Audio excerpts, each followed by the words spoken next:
नमस्कार साथियों, स्वागत आपका हमारे YouTube चैनल पर। तो दोस्तों सोचो, एक ऐसी सिविलाइजेशन जो अपने समय पर सबसे ज्यादा डेवलप्ड थी, एक ऐसी सिविलाइजेशन जो 5000 पहले भी well planned cities, advance drainage system और ट्रेड नेटवर्क के लिए मशहूर हुआ करती थी।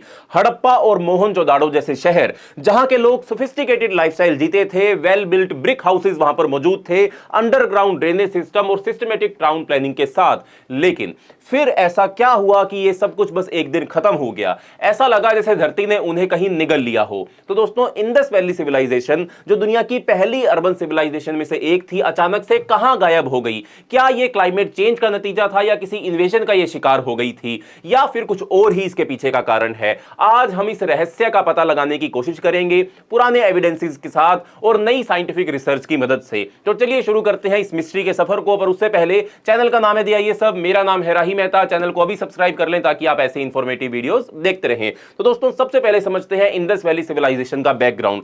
सबसे पहले इंडस वैली सिविलाइजेशन की शुरुआत हुई कैसे थी? तो दोस्तों, यह सिविलाइजेशन तकरीबन 3300 बीसी के आसपास उभरनी शुरू हुई थी, जो आज के पाकिस्तान के सिंध और पंजाब के रीजन के साथ साथ नॉर्थ वेस्टर्न इंडिया तक फैली हुई थी। इंडस वैली सिविलाइजेशन जो है, यह हरियाणा, पंजाब, राजस्थान, गुजरात के साथ साथ अफगानिस्तान के भी कुछ पार्ट्स तक फैली थी।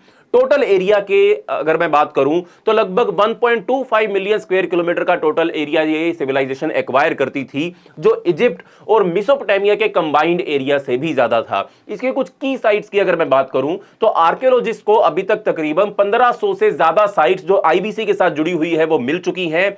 इसके साथ ही कुछ इंपॉर्टेंट साइट्स का मैं आपको नाम बता देता हूं, जैसे कि सबसे पहली इंपॉर्टेंट साइट है मोहनजोदाड़ो, जो सिंध पाकिस्तान में मौजूद है। सबसे बड़े और डेवलप्ड शहरों में से ये एक थी। एक और साइट है जिसका नाम है हड़प्पा, जो पंजाब पाकिस्तान में है, और ये पहली साइट थी जिसे डिस्कवर किया गया था। तीसरी साइट है ढोलावीरा, जो गुजरात इंडिया में सिचुएटेड है, जो वाटर कंजर्वेशन और अर्बन प्लानिंग का एक अद्भुत उदाहरण जिसे माना जाता है। ऐसी ही एक और साइट है कालीबंगन, जो राजस्थान इंडिया में मौजूद है, जहां पर हमको सबसे अर्लीस्ट प्लॉड फील्ड के एविडेंसेस मिले हैं।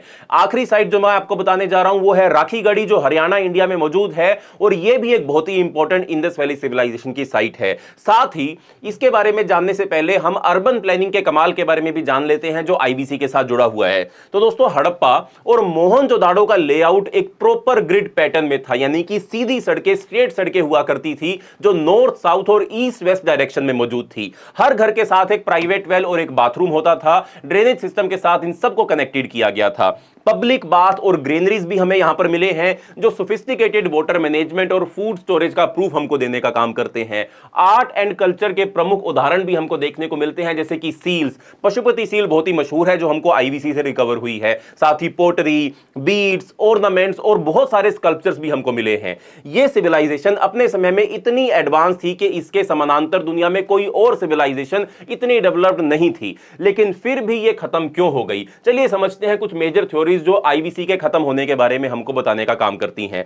सबसे पहली थ्योरी है क्लाइमेट चेंज। क्या क्लाइमेट चेंज था जिम्मेदार आईबीसी के खत्म होने के लिए? एक थ्योरी ये कहती है कि इंडस वैली सिविलाइजेशन का पतन जो था वो क्लाइमेट चेंज के कारण हुआ था। इसके कई सबूत आर्कियोलॉजिकल एक्सकवेशन और जियोलॉजिकल सर्वेस के थ्रू हमारे सामने आते हैं। जैसे कि एक सबूत जो क्लाइमेट चेंज की थ्योरी को प्रूव करने का काम करता है, जिसका नाम है 4.2 किलो ईयर का इवेंट। तकरीबन 4200 साल पहले एक मेजर क्लाइमेट इवेंट हुआ था, जिसे 4.2 किलो ईयर इवेंट कहते हैं। यह इवेंट ग्लोबल ड्रोट और कूलिंग का कारण बना था, जो कई सिविलाइजेशंस के डिक्लाइन से जुड़ा हुआ है। इस इवेंट के कारण इंडियन समर मॉनसून और इंडियन विंटर मॉनसून दोनों में सिग्निफिकेंट डिक्लाइन देखा गया था, जो north western south east Asia या नॉर्थ वेस्टर्न साउथ एशिया में एरिड कंडीशंस का कारण बना था। यह climatic changes Indus valley civilization के एग्रीकल्चर और वाटर सप्लाई को डायरेक्टली इफेक्ट करते थे, जो उनके अर्बन सेंटर्स के डिक्लाइन का एक मेजर फैक्टर हो सकता है। साथ में ही क्लाइमेट चेंज को प्रूव करने के लिए हमारे पास एक और सबूत भी है, जो है घाघरा हाकरा रिवर सिस्टम का सूखना। घाघरा हाकरा सिस्टम या रिवर जो थी वो इंडस वैली सिविलाइजेशन की कई सेटलमेंट्स के लिए लाइफलाइन का काम करती थी, और ये रिवर जो थी ये मॉनसून डिपेंडेंट थी, यानी कि मॉनसून की बारिश से इस रिवर के अंदर पानी आता था। क्लाइमेट चेंज के कारण मॉनसून वीकनिंग से ये रिवर ग्रेजुअली ड्राई अप होने लगी, जो एग्रीकल्चर और डेली लाइफ को सीवियरली इंपैक्ट करने का काम करता था। रिवर का सूख जाना सेटलमेंट के अबंडनमेंट का एक मेजर रीजन हो सकता है। साथ में तीसरा कारण, जो तीसरा प्रूफ जो क्लाइमेट चेंज की थ्योरी को प्रूव करने का काम करता है, वो है एरिडिफिकेशन और माइग्रेशन। क्लाइमेट चेंज के कारण एरिडिफिकेशन बढ़ गई, जो एग्रीकल्चर को अनसस्टेनेबल बनाता था। इसके कारण लोग अपने अर्बन सेंटर्स छोड़कर ईस्टवर्ड माइग्रेट करने लगे, यानी कि वो भारत की तरफ बढ़ने लगे जहां वाटर रिसोर्सेज और फर्टाइल लैंड अवेलेबल था। यह माइग्रेशन अर्बन सेंटर्स के डिक्लाइन और इवेंचुअल कोलैप्स का एक मेजर फैक्टर हो सकता है। तो दोस्तों ये थ्योरी थी क्लाइमेट चेंज की थ्योरी, जिसके कारण हो सकता है कि इंडस वैली सिविलाइजेशन जो है वो समाप्त हुई हो। अब दूसरी थ्योरी की बात करते हैं, जिसका नाम है आर्यन इन्वेजन थ्योरी। क्या इन्वेजन के कारण आईबीसी खत्म हुई? तो दोस्तों आर्यन इन्वेजन थ्योरी को सबसे पहले ब्रिटिश आर्कियोलॉजिस्ट मॉर्टिमम व्हीलर ने प्रपोज करने का काम किया था, और उन्होंने कई सारे सबूत भी इसके रिगार्डिंग पेश किए। जैसे कि ऋग्वेद से उन्होंने कुछ सबूत निकाले, जैसे कि एक सबूत है कि ऋग्वेद में दास्यु नाम के शब्द का जिक्र किया गया है, जो कि पहले से ही भारत में रह रहे लोग थे जिन्हें आर्यंस बिल्कुल भी पसंद नहीं करते थे, और दासु हत्या नाम का एक शब्द बार बार ऋग्वेद के अंदर रिपीट होता है। यानी कि आर्यंस के अंदर या ऋग्वेद के अंदर यह लिखा गया कि दासुओं को मारना ऋग्वेद की संस्कृति का एक मेजर हिस्सा हुआ करता था। आर्यंस ने दास्यूज के शहर भी तोड़े। ये हड़प्पा और मोहनजोदाड़ो के शहर के डिस्ट्रक्शन के संकेत हो सकते हैं। एंड ऋग्वेद के अंदर हरियुप्पा नाम का शब्द भी मेंशन है, जो हम सोचते हैं कि शायद यह हड़प्पा को ही रेफर करता है।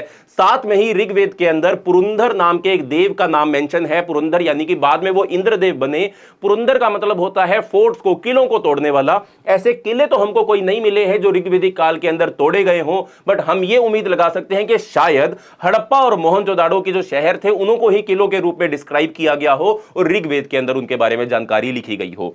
तो ये एक पहला सबूत है जो आर्यन इन्वेजन थ्योरी से जुड़ा हुआ है। दूसरा सबूत है बर्न्ट लेयर्स के एविडेंस। मोहनजोदाड़ो के एक्सकवेशन में हमको बर्न्ट लेयर्स मिली हैं जो लार्ज स्केल फायर का प्रूफ देने का काम करती हैं। कुछ स्केल्टन्स के स्कल पर हमें ब्लंट फोर्स ट्रोमा के निशान भी मिले हैं जो इन्वेजन के संकेत हमको देते हैं। साथ में ही हड़प्पा में एक ही जगह पर हमको 37 स्केल्टल्स मिले हैं। ये उनके मास किलिंग का प्रूफ भी हो सकता है। स्केल्टल्स की पोजीशनिंग ये बताती है कि लोग अपनी जान बचाने के लिए भागने का काम कर रहे थे। तो दोस्तों ये थी दूसरी थ्योरी, आर्यन इन्वेजन थ्योरी। अब चलते हैं तीसरी थ्योरी के ऊपर, जिसका नाम है डिसीज। क्या डिसीज ने सिविलाइजेशन को खत्म किया? तो मोहनजोदाड़ो के एक्सकवेशन में कुछ स्केल्टन्स में हमको ट्यूबरक्लोसिस और लेप्रोसी के निशान भी मिले हैं। ऐसा हो सकता है कि किसी पेंडेमिक ने पूरे शहर को खत्म कर दिया हो। डिसीज के आउटब्रेक के कारण पॉपुलेशन रैपिडली कम होने लगी होगी। इंडस वैली के कुछ एक्सकवेटेड स्केल्टन्स के बोन्स में डिसीज के निशान या हमको सजेस्ट करते हैं कि ये लोग किसी कम्युनिकेबल डिसीज का शिकार हुए होंगे। कुछ हिस्टोरियंस का मानना है कि डिसीज ने अर्बन सेंटर्स के इंफ्रास्ट्रक्चर को डिसरप्ट कर दिया होगा, जिस वजह से ट्रेड नेटवर्क और फूड सप्लाई कोलैप्स होने लगी। लेकिन डिसीज के एविडेंस अभी तक लिमिटेड है। लेकिन यह थ्योरी एक स्ट्रॉन्ग पॉसिबिलिटी देती है कि लार्ज स्केल एपिडेमिक सिविलाइजेशन के पतन का एक कारण हो सकता है। अब चलते हैं चौथी थ्योरी के ऊपर, जिसका नाम है इंटरनल डिके थ्योरी।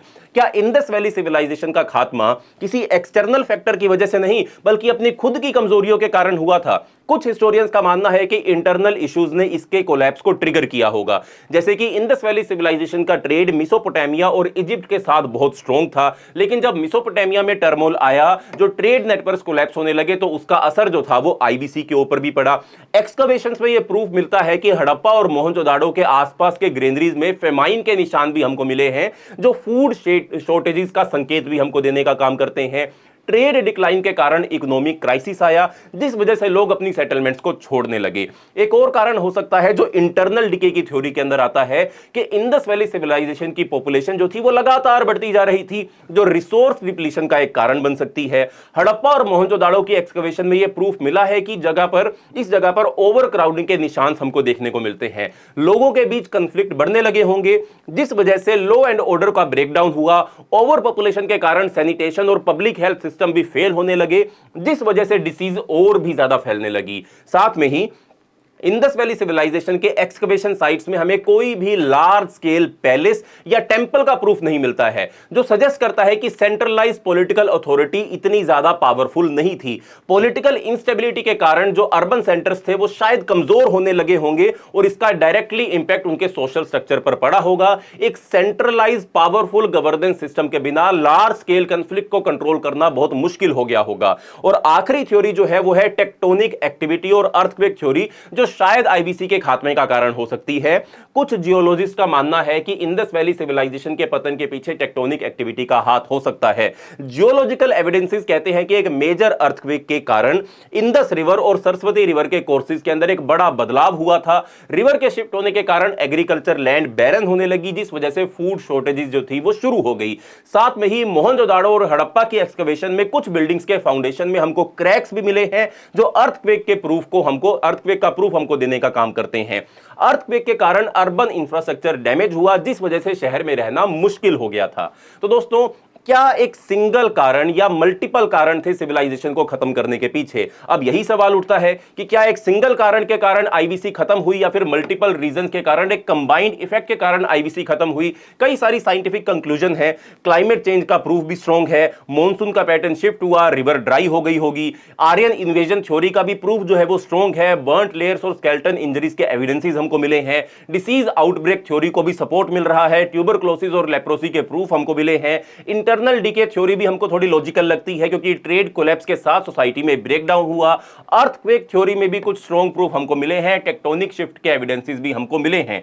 एक्सपर्ट्स का मानना है कि इंडस वैली सिविलाइजेशन का डिक्लाइन एक मल्टी फैक्टर फिनोमिना था, यानी कि क्लाइमेट चेंज, इन्वेजन, डिसीज और इंटरनल कोलैप्स सभी फैक्टर्स ने अपना अपना रोल प्ले किया। बट आर्कियोलॉजिकल एविडेंसेस क्या कहते हैं? तो दोस्तों, एक्सकवेशन के दौरान कुछ इंटरेस्टिंग फैक्ट सामने आए हैं जो आईबीसी के डिक्लाइन से जुड़े हो सकते हैं, जो मैंने पहले भी आपको बताए, एक बार और बता देता हूं।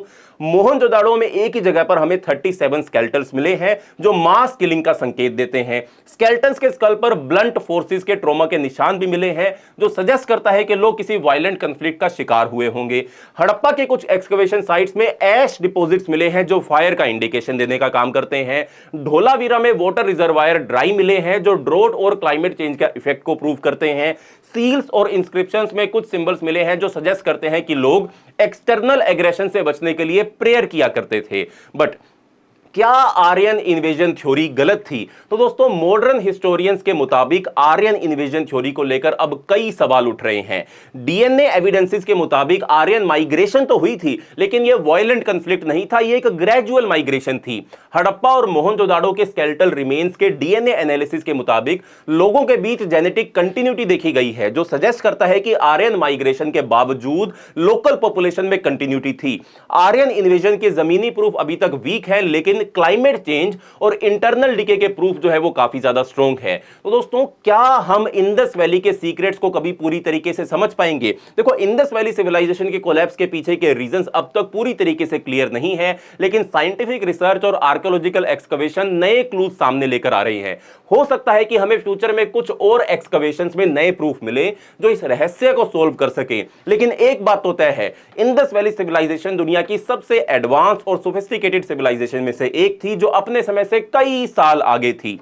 तो दोस्तों, इंडस वैली सिविलाइजेशन का पतन एक मल्टी फैक्टर इवेंट था। Climate change, invasion, disease, earthquake और इंटरनल कोलैप्स ने मिलकर इसे खत्म किया, लेकिन यह सिविलाइजेशन हमें हमेशा एक रहस्य बनी रहेगी और शायद आगे के एक्सकवेशन में हमें कुछ और नए सरप्राइजेस मिले। तो दोस्तों, अगर ये वीडियो आपको पसंद आई हो तो वीडियो को लाइक करें, शेयर करें, चैनल को सब्सक्राइब करना मत भूलें। मिलते हैं अगली वीडियो के अंदर, तब तक के लिए बाय बाय, धन्यवाद, जय हिंद।